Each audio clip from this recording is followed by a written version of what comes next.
Loué soit Jésus-Christ, qui est venu chercher et sauver ce qui était perdu. Sa grâce et sa paix soient avec vous. Lorsque l'âme quitte cette vie, soit elle est totalement unie au Christ, et dans ce cas rare, elle jouit directement de la béatitude divine, soit elle n'est pas unie au Christ, et dans ce cas fréquent, elle est perdue pour l'éternité, soit elle est imparfaitement unie au Christ, et dans ce cas, elle doit se purifier de ce qui la tient encore éloignée de Dieu. Et ce qui la tient éloignée de Dieu, c'est un cœur attaché aux choses de ce monde. Les jouissances de la sensualité, les satisfactions de la sentimentalité, et par-dessus tout, la complaisance mise en soi-même par orgueil, amour-propre, plutôt qu'en Dieu, qui seul suffit.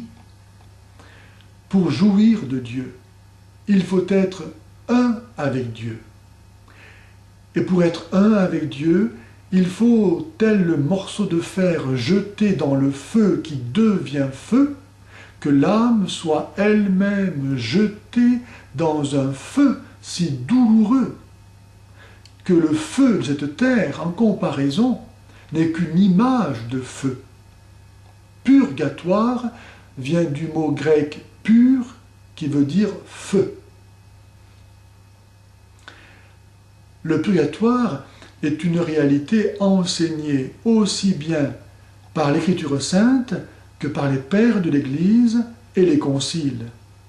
Notre Seigneur Jésus-Christ, en Matthieu 12, 31, enseigne par exemple que le blasphème contre l'Esprit Saint ne sera pardonné ni dans ce monde ni dans l'autre.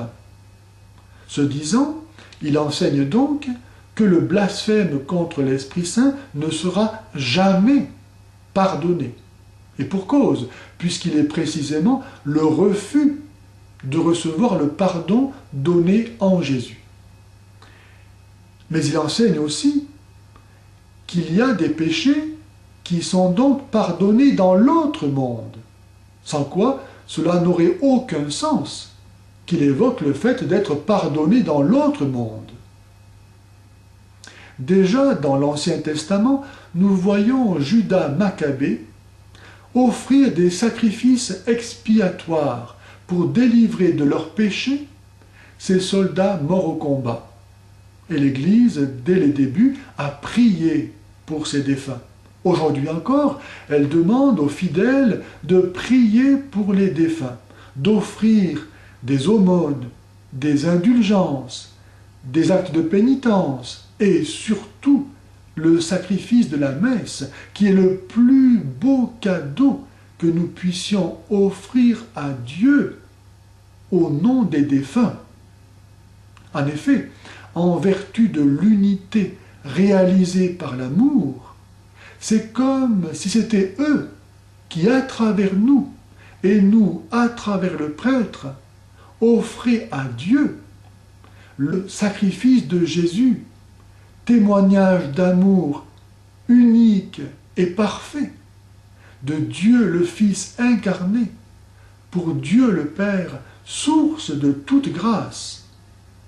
Cette pratique suppose évidemment le dogme de la communion des saints, lequel suppose celui de la résurrection du Christ, qui a détruit la mort et réconcilié l'humanité avec Dieu, réuni les saints les uns aux autres, qu'ils soient encore au purgatoire, sur la terre ou au ciel, en vertu de leur commune union au corps du Christ ressuscité, dont ils sont devenus membres le jour de leur baptême.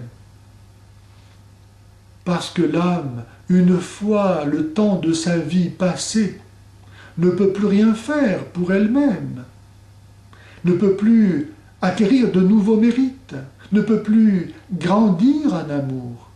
Elle est totalement dépendante de la charité de ses frères et sœurs encore sur la terre, qui eux, jouissant encore de la liberté, peuvent offrir en son nom à Dieu des actes d'amour qu'elle aimerait tellement maintenant lui avoir offerts.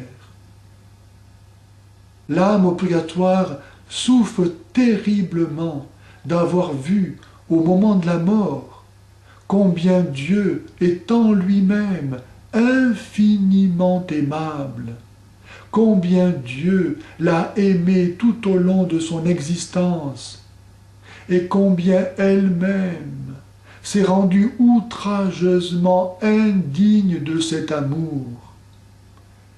C'est cet amour qui la brûle et la fait souffrir, car elle aimerait tellement maintenant avoir aimé Dieu comme il mérite d'être aimé, et elle ne le peut plus. L'âme du damné en enfer souffre à cause de sa haine pour Dieu, et cette haine engendre son tourment, lequel nourrit en retour sa haine. Mais l'âme au purgatoire souffre, au contraire, à cause de son amour pour Dieu. Son temps est fini et ne reviendra jamais. Et elle n'a pas assez aimé Dieu. Quel malheur! Mais quel malheur bienheureux, puisqu'elle aime. Et cet amour, bien qu'imparfait, l'unit déjà à Dieu. Elle sait donc qu'elle est déjà sauvée et que son malheur aura une fin. Si l'âme au purgatoire ne peut plus rien faire pour elle-même, elle ne saurait cependant se montrer sans reconnaissance pour qui ici-bas offre à Dieu les actes d'amour qu'elle aimerait tellement lui avoir offerts. Prions pour nos défunts. Faisons célébrer des messes pour eux, et nous verrons combien ils savent se montrer reconnaissants.